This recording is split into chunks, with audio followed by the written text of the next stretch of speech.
après. Ce père de famille de 54 ans a affiché sur la porte de son appartement le slogan de la mobilisation contre les attentats. Alors, on en est où? Vendredi après-midi, il rejoint sa femme pour suivre les événements.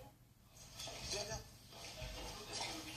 Place, les policiers sont équipés, ils sont en colonne, prêts à intervenir. C'est bien évidemment une prise d'otage extrêmement délicate. Main dans la main, ce couple mixte assiste meurtri au déchaînement de violence. Leur histoire est synonyme d'ouverture et de tolérance. Ils sont longuement armés, je suis à banque avec mon corps. Je suis de confession musulmane, puisque j'ai été circoncis. Et en même temps, j'ai eu une petite fille, que j'ai toujours d'ailleurs, qui a 15 ans aujourd'hui, et qui est baptisée. Ma femme s'appelle Marie. Vous vous rendez compte, Marie, c'est formidable, Marie. Et on m'a demandé, ma belle famille m'a demandé si j'acceptais de la baptiser. J'ai dit oui, évidemment. D'abord parce qu'elle est à moitié chrétienne. Et puis c'est normal, et j'ai pas à trouver à dire là-dessus, j'ai trouvé ça naturel. Il n'y a eu aucun problème. De toute façon, mes parents ont accepté effectivement Adèle dans notre famille, bon, assez sans souci. Et puis, il est toujours venu donc à la campagne. Moi, je sais que là-bas dans la Nièvre, toute ma famille l'adore. Abdelhak est enfant de parents algériens, arrivés en France dans les années 60. Il a grandi très modestement en banlieue à Aubervilliers avec ses 5 frères et sœurs, à une époque qui paraît aujourd'hui lointaine. C'est notre belle école républicaine. Voilà, moi je suis là, tout sage, j'ai l'air d'un très bon élève. Mais le bon élève, c'était celui qui est à côté de moi, c'est Zahia, mon frère. Il est quoi aujourd'hui? Ambassadeur de France, qui représente la France à l'étranger. C'est formidable. Voilà, on a eu des parcours différents, mais c'est vrai qu'on est tous très fiers de ce frère, ambassadeur de France, de représenter la France à l'étranger, d'avoir un nom à consonance arabe. Lui est devenu éducateur. Il considère que la France lui a ouvert grand les bras.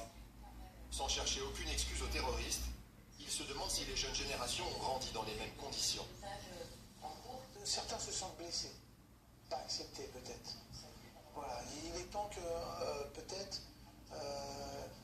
l'islam à la française soit vraiment mieux cadré, mieux organisé. Pour pas qu'on arrive à des drames comme ça.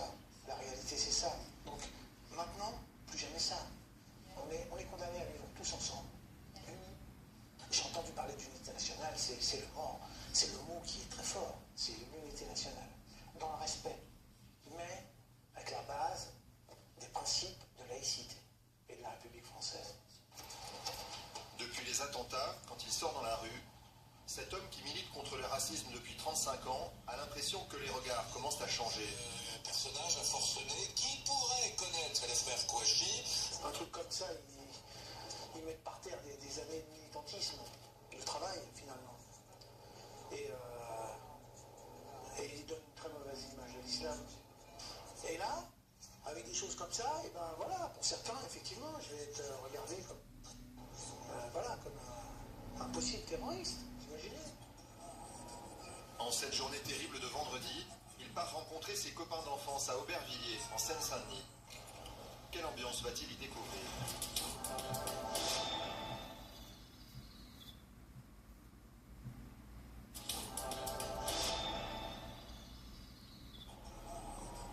En cette journée terrible de vendredi, il part rencontrer ses copains d'enfance à Aubervilliers, en Seine-Saint-Denis.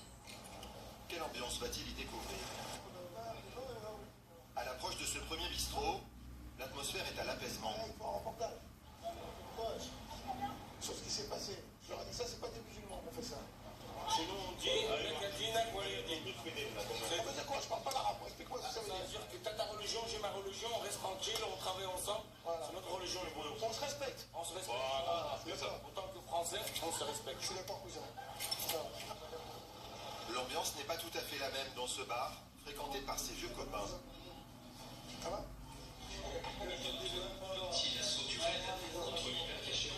Ce monsieur est l'un d'eux. Il est très inquiet.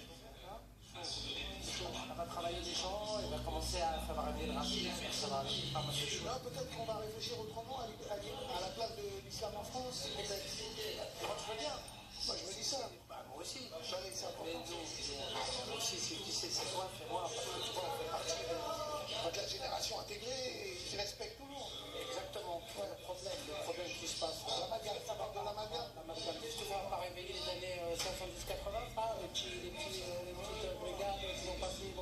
Hitler et von Rattenman et tout ça, qu'on a connu.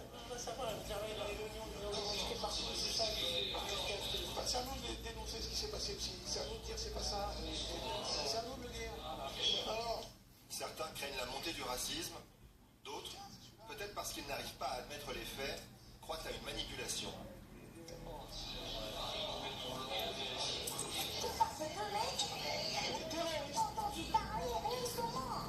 des terroristes.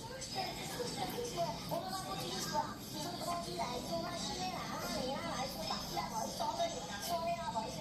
Qu'est-ce que ça n'est pas? Je dis, bon, tiens, à voir, c'est... Est-ce que tu comprends? On a l'impression que vous jouez sous votre part, ce sont des musulmans qui ont fait ça. Ah non, attention, musulmans, pourquoi tu dis c'est pas qu'ils sont musulmans, C'est des terroristes. c'est pas qu'ils sont morts, c'est pas qu'ils sont musulmans. Comment on peut savoir qu'ils sont musulmans? Comment on peut savoir qu'ils sont musulmans? L'affaire Zara et cette affaire-là, il faut aller chercher à droite, à l'extrême droite. D'accord? Parce que ça, c'est signé pur et dur.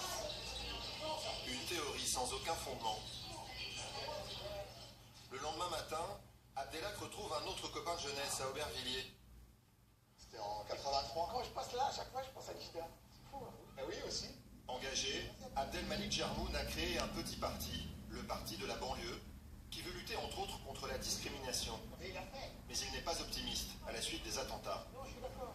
Nous nous sentons déjà touchés en tant que citoyens français, en plein cœur, et nous nous sentons touchés en tant que musulmans, puisqu'on comprend bien qu'on va être indexés, que des amalgames vont se lever, et qu'on va créer un peu plus de division et d'islamophobie.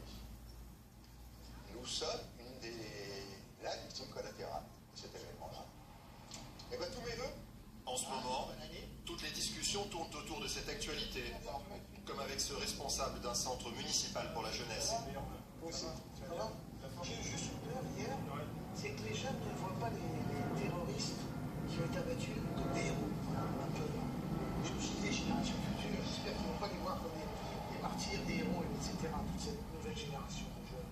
On peut traiter de n'importe quel sujet, bien sûr, la bêtise est là, mais d'une manière globale, il n'y a personne, je crois, qui pense que quelqu'un qui rentre dans un journal tuer des gens qui travaillent est un héros. C'est pas possible. C'est pas possible. Et pourtant, au même instant, on nous interpelle depuis une voiture qui passe.